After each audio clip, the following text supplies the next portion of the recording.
A humming garbage disposal that will not spin usually means the motor is stuck on debris or a hard object wedged in the grinding plate. First, kill the power by unplugging the unit or switching off the breaker so you cannot accidentally start it while your hands are near the opening. Shine a flashlight inside and look for bones, fruit pits, silverware, or stringy peels.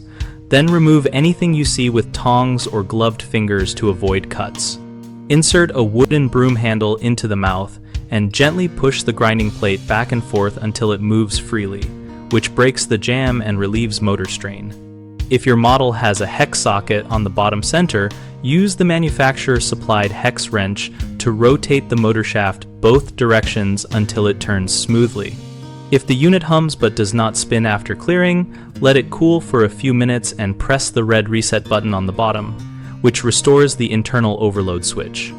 Finally, restore power, run cold water, and briefly turn the switch on and off in short bursts to verify smooth rotation before running it for a full minute to flush remaining particles.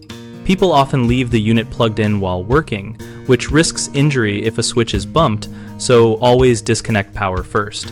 Another common mistake is using metal tools inside the chamber, which can chip the grinding components or get magnetized and stuck, so stick with a wooden handle and tongs. Many force a continuous run when it only hums, which overheats the motor and trips the protector, so stop immediately and perform the manual rotation steps before trying again. We built BigHomeProjects.com to make it easy to find local plumbing pros when the jam turns into something more serious, and to help homeowners compare options and reach out directly. We also help contractors get steady work from nearby customers, and we host a discussion community where we all share tips, fixes, and lessons learned.